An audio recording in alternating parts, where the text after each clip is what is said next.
तो आता आपण बघूया लग्नानंतर होईलच प्रेम याचा एपिसोड रिव्ह्यू. कालच्या भागात आपण बघितलं की वसू काव्याला जे नाही ते बोलत असते, नंदिनीलाही बोलत असते आणि बोलते की का तुम्ही असे मोहिते आमच्या जीवावर उठले आहेत. आधी तुमचा तो बाप आणि आता तुम्ही दोघी. तेव्हा नंदिनी बोलते बास आत्या, आता जर एक शब्दही पुढे बोललात ना तर काव्य आणि मी तुम्हाला दोघांना सोडणार नाही. तेव्हा विक्रम बोलतो बोल बोल नंदिनी बोल, जे वाटेल ते बरळायला लागले आहेत. इथे सिच्युएशन काय आहे ते दिलं सोडून आणि काय काय बोलतायत.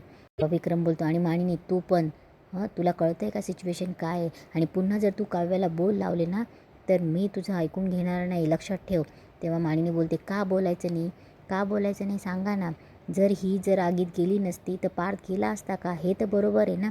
तेव्हा विक्रम बोलतो अगं मग मी आगीत गेलो असतो किंवा तू आगीत गेली असती तर मी तुला वाचवायला नसतो आलो. त्याचं खापर तू काव्यावर फोडतेस.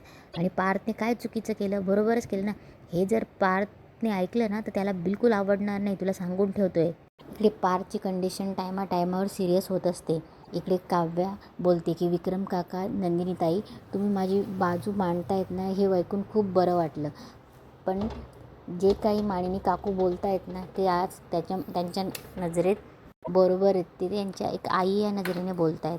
तेव्हा काव्य हात जोडते आणि बोलते मानिनी काकू, जर माझ्या हातात असतं तर मी कधीच पार्थला आगीत जाऊ दिलं नसतं. माझं एवढंच म्हणणं आहे की माझ्यावर विश्वास ठेवा आणि आता इथे आपण वाद घालण्यात काहीच अर्थ नाही आहे. तेव्हा काव्य बोलते हे ताई, मी डबा घेऊन येते, तू येशील ना हॉस्पिटलमध्ये, आपण पार्थला डबा घेऊन जाऊ. तेव्हा मानिनी बोलते अगं ये बाई, मी तुला काहीच बोलणार नाही, तुझ्यावर चिडणार नाही, तुला काहीच करणार नाही.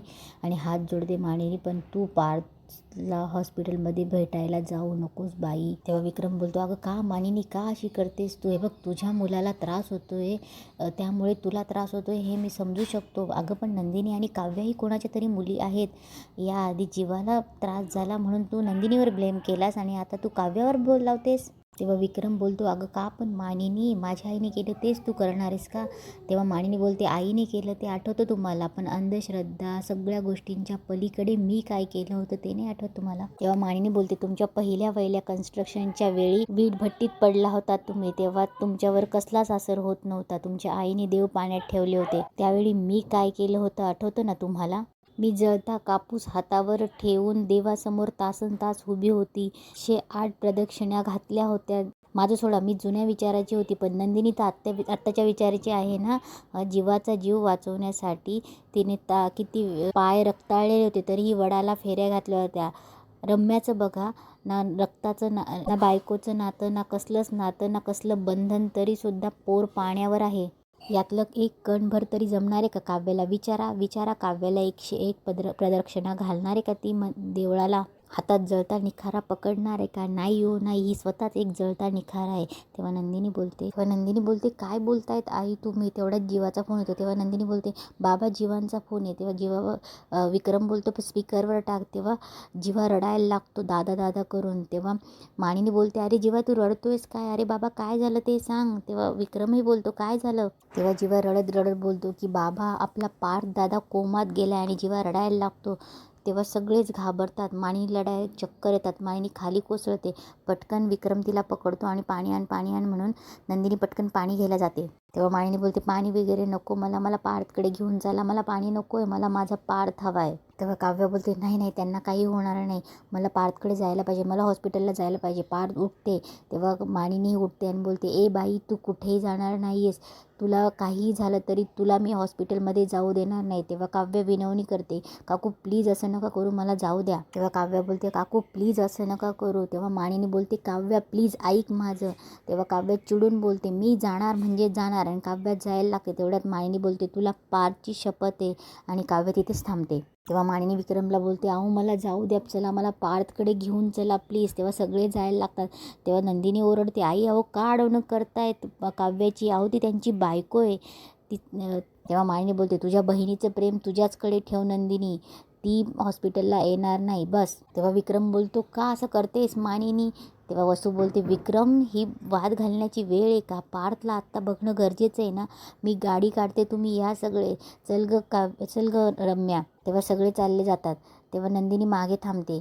तेव्हा काव्य बोलते का थांबलीस. तेव्हा नंदिनी बोलते तुझ्यासाठी वेडे, हे सगळं काय होतं आहे मला काहीच कळत नाही, मला काहीच माहीत नाही आणि मला काही करताही येत नाही तुझ्यासाठी, मला खूप वाईट वाटतं आहे. तेव्हा काव्या रडत रडत बोलते तुझी सत्वपरीक्षा झाली ताई, आता माझी सत्वपरीक्षा द्यायची वेळ आली, तू तरी जा तिकडे ताई आणि कळवत राहा मला की पार्थ कसे येते. तेव्हा नंदिनी बोलते हो मी कळवते तुला. तेव्हा त्या दोघी बहिणी एकमेकींना मिठी मारतात आणि रडतात. तेव्हा काव्या पटकन मिठी सोडते आणि बोलते जा जा ताई पटकन जातो. तेव्हा नंदिनी बोलते हो जाते, काळजी घे.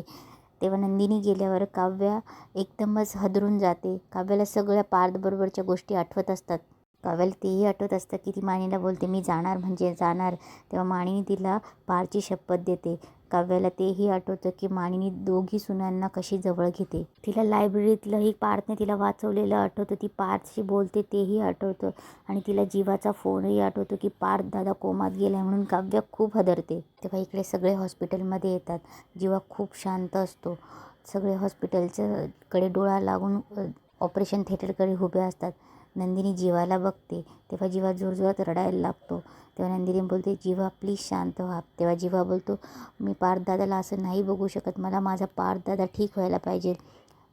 तेव्हा नंदिनी बोलते पण मला हे कळत नाही की आम्ही निघालो तेव्हा पार्थ चांगले होते, अचानक काय झालं.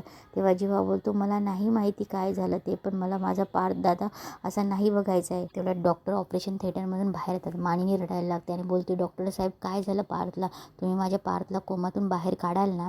तेव्हा विक्रम बोलतो माणिनी अगं जरा शांत हो, मी बोलू डॉक्टरांशी. तेव्हा विक्रम बोलतो की डॉक्टर साहेब आम्ही गेलो तेव्हा पार्थ चांगला होता, असं अचानक काय झालं. तेव्हा डॉक्टर बोलतात हे बघा आमचे सगळे प्रयत्न चालू आहे, पण आम्ही काही मेजर कॉल घेण्याच्या आतच पेशंटने प्रतिसाद देणं थांबवलं. तेव्हा मिथून बोलतो अहो डॉक्टर पण हे कशामुळे झालं. तेव्हा डॉक्टर बोलतात की कदाचित मेंदूला ऑक्सिजनचा पुरवठा कमी झाल्यामुळे. बेसिकली ते जेव्हा आगीमध्ये गेले तेव्हा धुराने त्यांचा जास्त घात केला. तेव्हा डॉक्टर बोलतात आम्ही त्यांना ICUमध्ये शिफ्ट केलं आहे, आपण बघू पुढच्या 24 तासात जर त्यांची कंडिशन नॉर्मल लेवलला आली नाही तर मग क्रिटिकल होईल.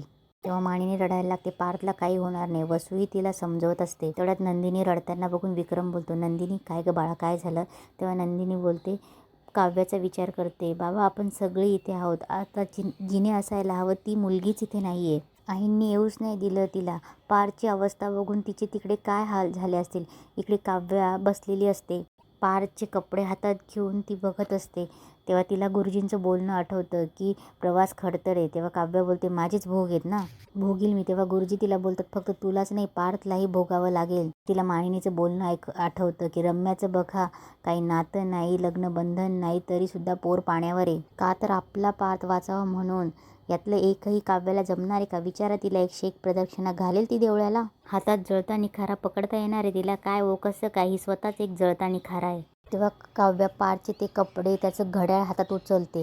तेव्हा काव्याला आठवतं की माझी नाडी सुरू आहे म्हणून हे घड्याळ सुरू आहे, ज्या दिवशी हे घड्याळ बंद पडेल तेव्हा काव्य पारच्या तोंडावर हात ठेवते. काव्याला हे सगळं आठवत असतं. तेव्हा काव्य बोलते नाही नाही मी पार्थला काही होऊ देणार नाही, मी त्यांना काही होऊ देणार नाही आहे, त्याच्यासाठी मला काही करायला लागलं तरी मी करायला तयार आहे, अगदी अग्निपरीक्षा द्यावी लागली तरी.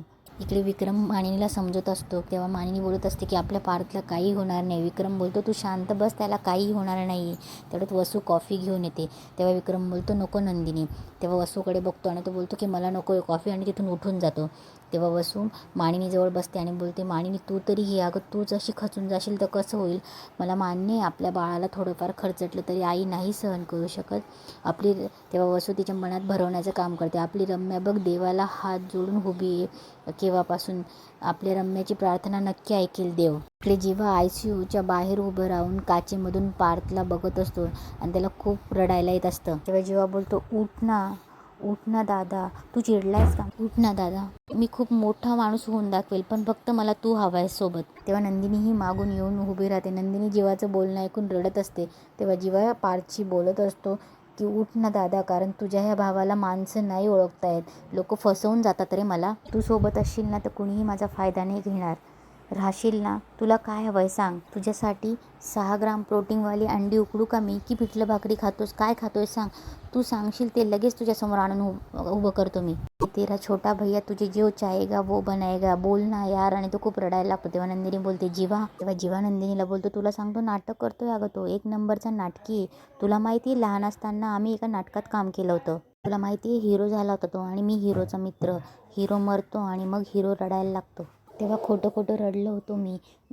दादाला प्राईज मिळालं होतं 1 नंबरचं. आत्ताही तेच करतोय तो, 1 नंबरचा नाटकी आहे. त्याला त्रास द्यायला आवडतं. तेव्हा जीवा नंदिनीला बोलतो, ऐक ना, तू मैत्रीणच ना त्याची, तुझं ऐकेल तू, तू बोल ना त्याच्याशी, उठव त्याला पटकन. तेव्हा जीवा बोलतो, उठ ना यार. तेव्हा तो नंदीला बोलतो, मला सांग, आपण जर कुणाचं वाईट केलं तर आपल्यासोबतही वाईट होतं का?